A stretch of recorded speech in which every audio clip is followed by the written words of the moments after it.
Repeat back what I just said. Hello and welcome everyone. How powerful is Groot? I'm sure we all have wondered that at one point or another. Groot seems to be a cute little tree being who is probably the only one who can save us from global warming.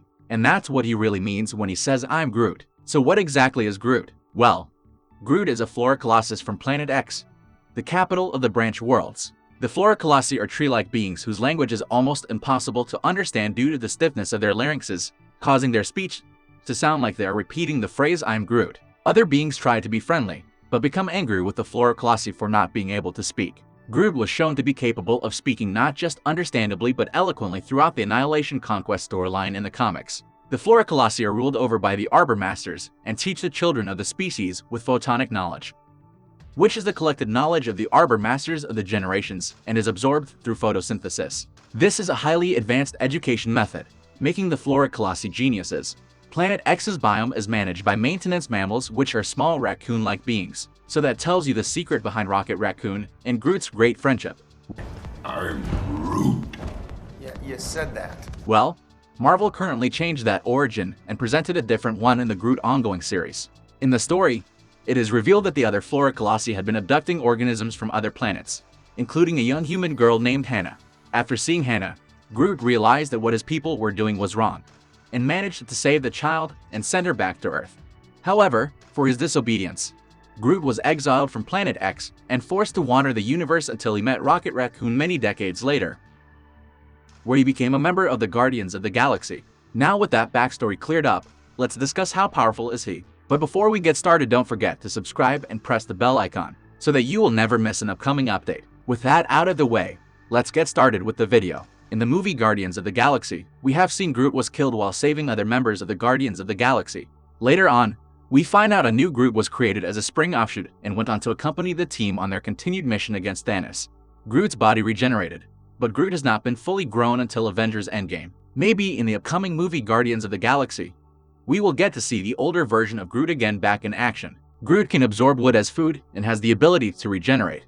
Groot can control trees and plants, using them to attack others, and appears to be resistant to fire. Groot is able to sprout, dramatically increasing mass, which then severely inhibits movement.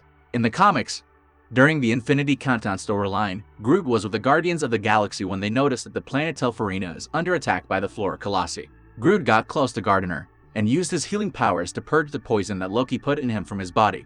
Gardner repaid Groot by using his abilities to restore Groot back to his previous size. In addition, Groot can now speak in full sentences and refers to himself in the third person. In the MCU, Groot perishes, saving the rest of the Guardians in their arrival on Xandar. It was later revealed by James Gunn that the original Groot perished, and the new baby Groot is actually his offspring. This fact is just as sweet as it is bittersweet. It looks like the regenerative properties only work so far. Groot's first incarnation, now known as King Groot, was not exactly the big, lovable hunk of lumber we love today. The first version resembled something like a watered-down Treebeard, and didn't exactly have the best intentions for the people of Earth. Yeah, not exactly the warm fuzzy type we'd prefer. Groot landed on Earth with plans to enslave the planet and cover it in alien plant life. In a way, it makes us think of Ronan's master plan, but with more flowers and trees. Fortunately, his reign of terror didn't last too long. This Groot, though large and intimidating, was brought to his knees against a pretty small enemy, which was Rocket Raccoon. We've seen Groot wield vines and spores to aid his friends and protect himself in combat. But what some Guardian groupies might not know is that Groot isn't limited to just using his own flora, but the plants that surround him as well. Given the right environmental conditions, Groot could potentially have an army of various vegetation at his command.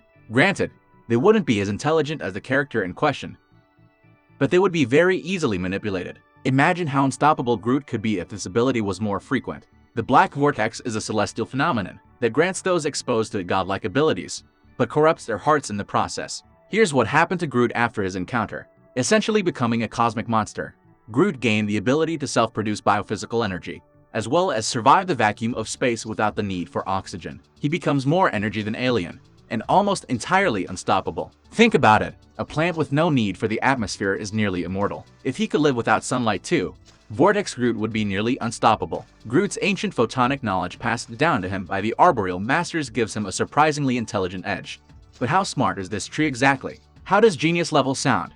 According to the Marvel canon, Groot has one of the finest educations from Planet X from the Masters. He also allegedly possesses an immense understanding of quasi-dimensional superpositional engineering. So, now you know why Rocket likes Groot so much. And with that, we will bring this video to an end. Let me know your thoughts in the comments. Thanks for watching, and see you in the next one.